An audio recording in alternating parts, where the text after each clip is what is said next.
Good day everyone, so hope you're all doing really well. Today's video is all about the Temple of Space, and Kokomi and I are going to journey to it, and what journey is not going to begin right here in Mondstadt? Well actually we're already in the Temple of Space, so today is going to be a weird one, and hopefully you guys can enjoy it. So I've got a couple of things lined up. For example, you'll see Kokomi floating through the sands of time. You will also see Chaska finding a bit of a new way to fly in the air. You will also find that Manekina has decided that Millie Astro Wonderland's too boring and she'd rather float here with the cubes. And then finally, Paimon discovered some interesting looking type of mountains. But okay, so the actual journey to the Temple of Space obviously begins with the World Quest in Mondstadt, and as you journey through this, you're supposed to play through the developer's curated version.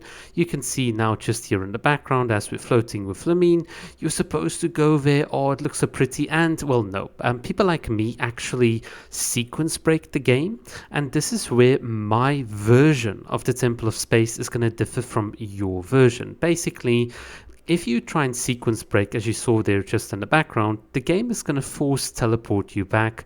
But obviously we know that there are teleport waypoints throughout the Temple of Space. So what happens when you activate one of those teleport waypoints without actually even doing the quest at all?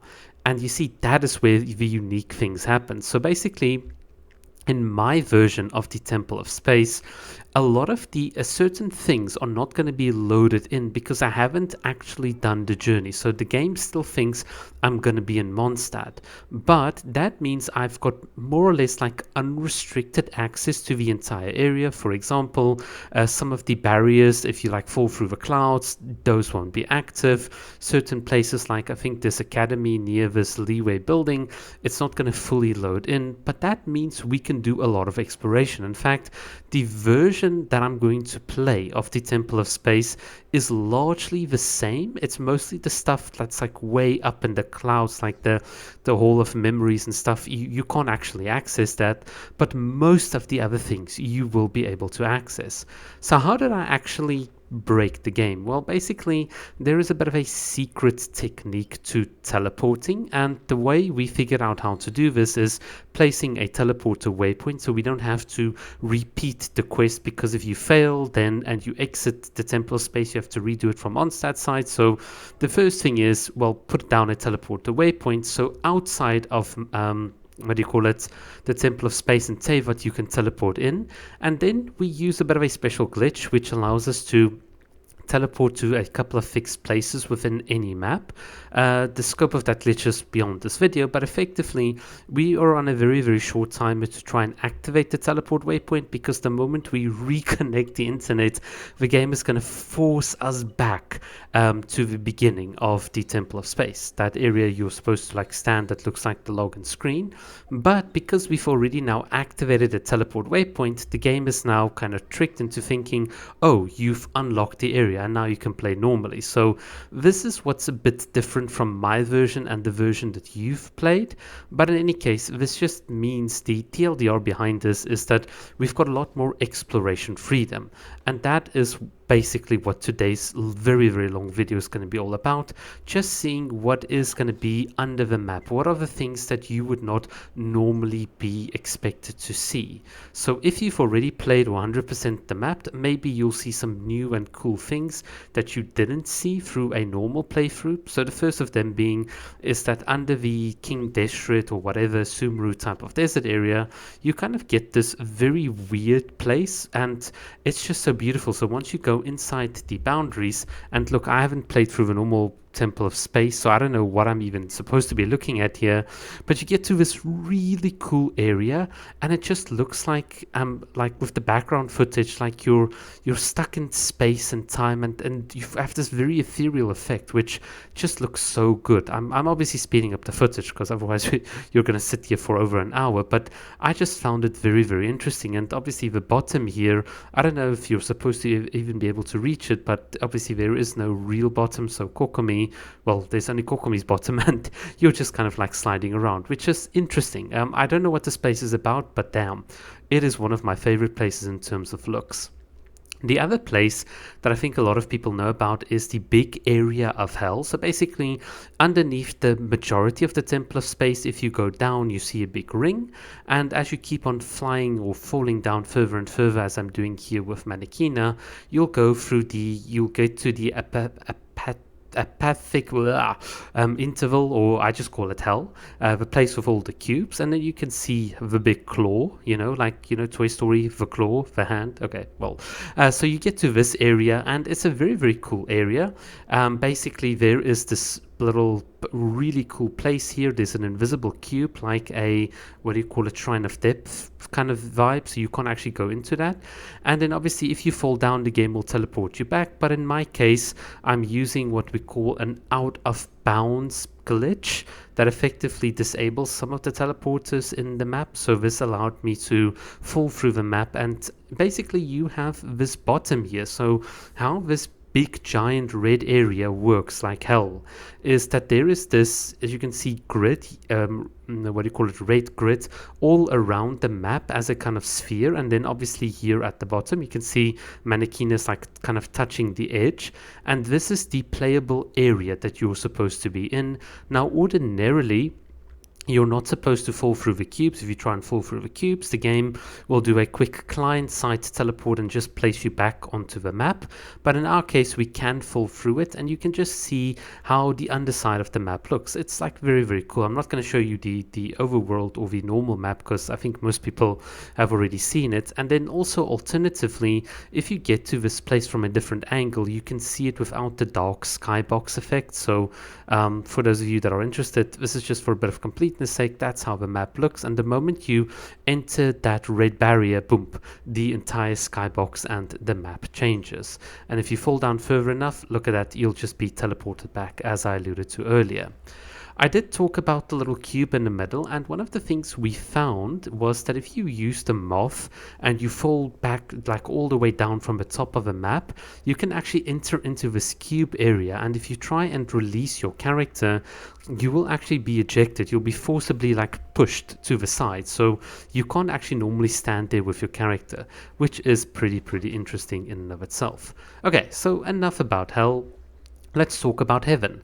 And you can see Kokomi is looking absolutely beautiful here in heaven, but the area that we're in currently is very close to the start of the game, where you get to the, let's call it the login screen. So basically if you just hover a bit out of bounds, if you're able to go just a bit out of bounds, a lot of the towers and stuff don't actually load in properly, and that actually allows you to get this very weird effect with Chaska where she's like climbing in the air. Actually it counts for any of the characters, but just to kind of show you, this place is so unique because the skybox can just change within an instant. So I'm just showing you some of the random exploration footage, but you'll notice now when Chaska drops down just how quickly things just change. Look at that, the skybox is completely different. Things seem unloaded, but they're actually just hidden.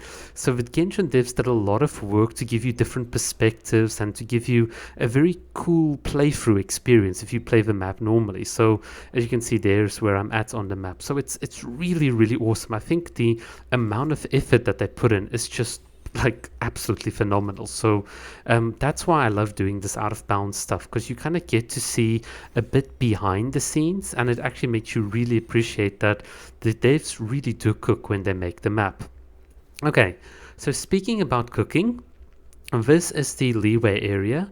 I know it's supposed to be the Linghang of I'm going to butcher it, some sort of academy of some sort. In our case, this is the only thing that actually loads into the map.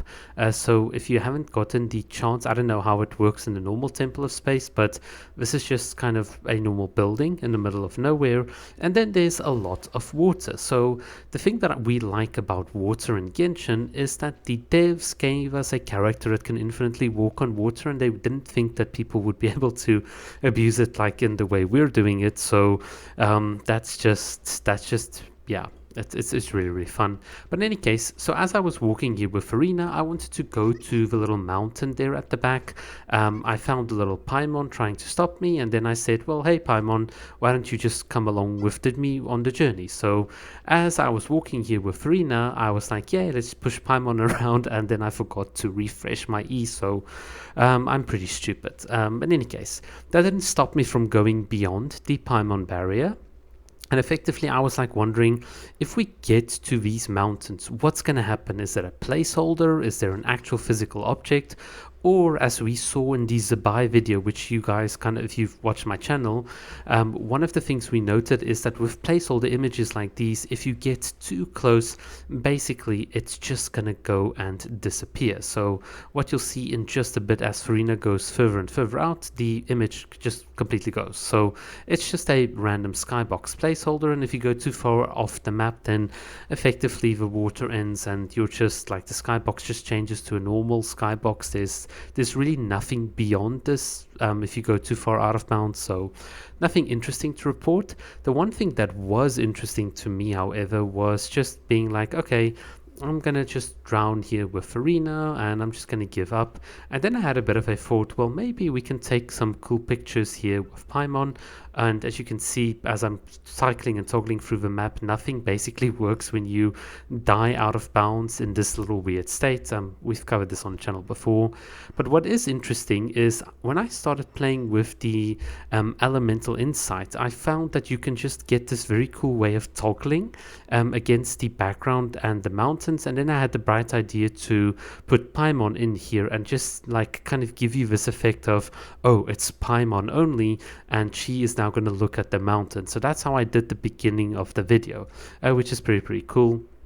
So as you can see, I was just trying to play with the camera and the perspective and all of that, but it is just so simple. The reason the Elemental Sight works from here, in fact, even if you stand like at the Academy, is because the background is just truly a, what do you call it, filter on the screen. There's nothing real about it. Okay, so a couple of other interesting things. Literally right below the map of where we were, just slightly inbounds, you have this very bizarre kind of piece of land. I don't know why the devs put it.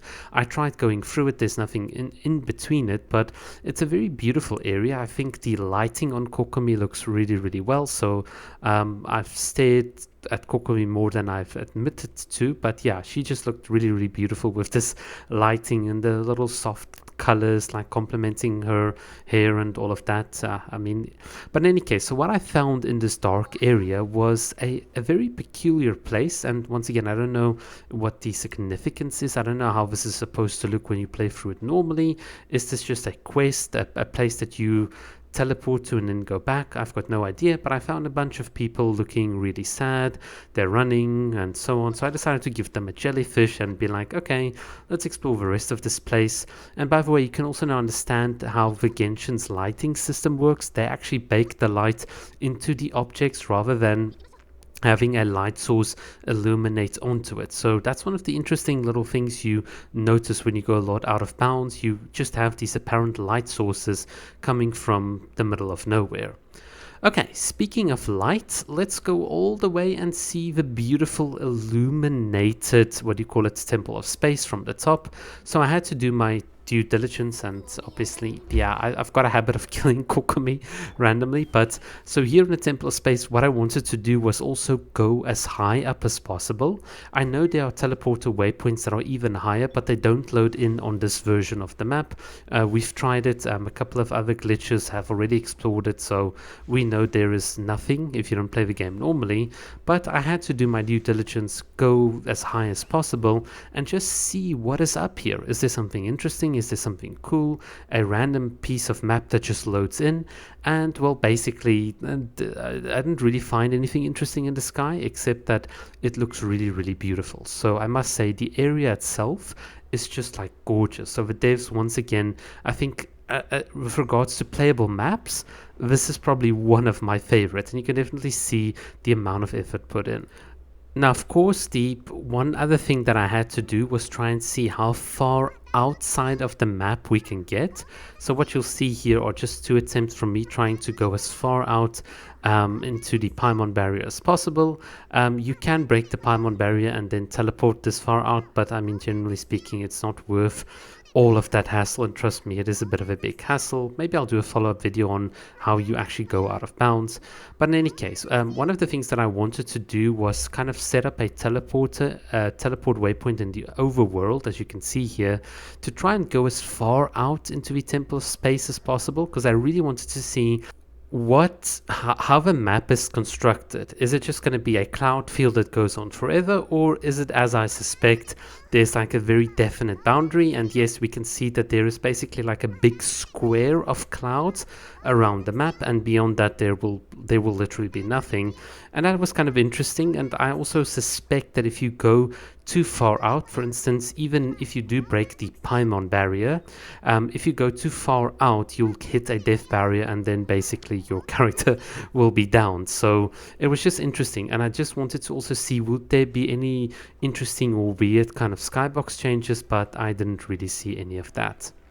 Okay, and then finally, let's go to Mondstadt. So when I was here with Chaska, I was just like exploring some random stuff, and then I noticed the skybox changed to look like a normal skybox, and I was like, what the hell is happening here? Because I literally randomly dropped down, and then I saw a bit of grass, and I'm like, okay, let me just quickly mark this on the map, because that's kind of really bizarre.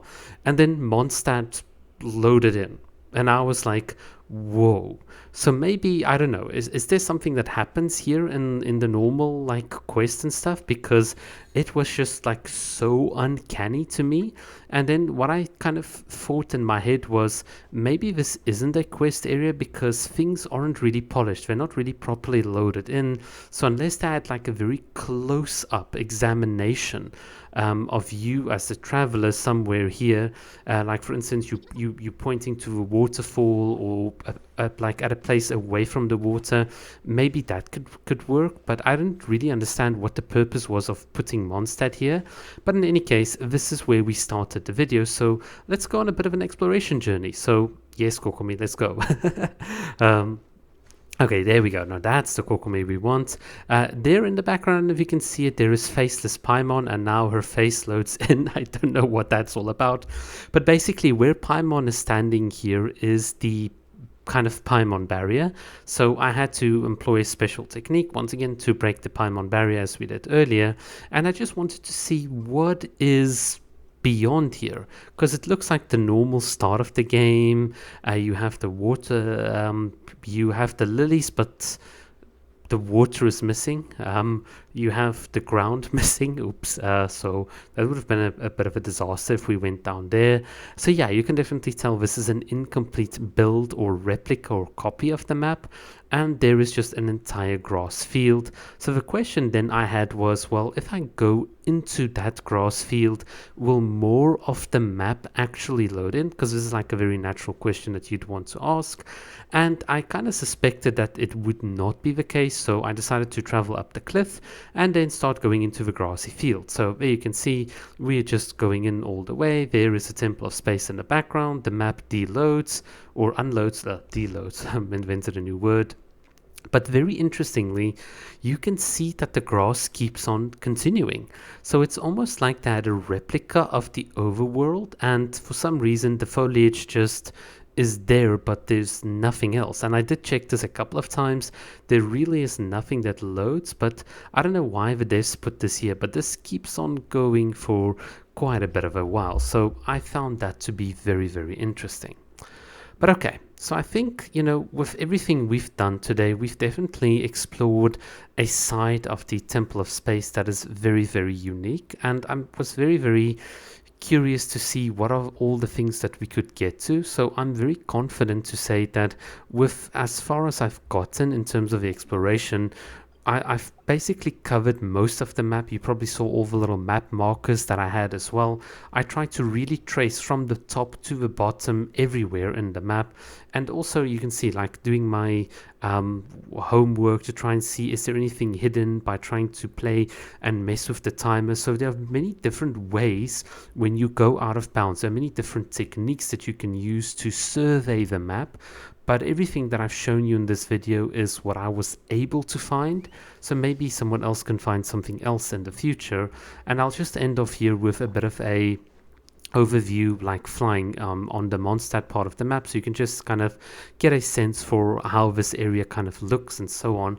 But for me, what this all reveals is just the process, the thinking that the devs had when they constructed the different maps. And it's really, really fascinating because I'm someone that's already played Genshin many times. The game continues to wow me in certain aspects, disappoint me in other aspects, but the one thing that's always just been a very good constant is the music, and then how they construct the overworld. So I find that to be very fascinating, and I'm just very happy to be able to share this with all of you guys. I know that in the past few days I haven't really released a video, and that's because doing this type of exploration really takes a lot of time.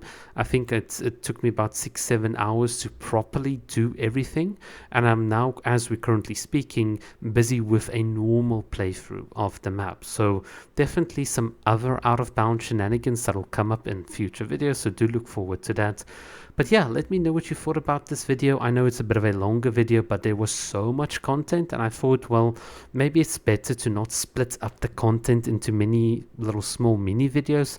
Let's just put it all out here because there is still other things to cover, like the Meliastra mini games, some of the meta changes, some of the new characters like Nicole. So those will be the subject of future videos. But if you guys have been sticking it out until this point, thank you very much for watching, and have a wonderful day. Cheers.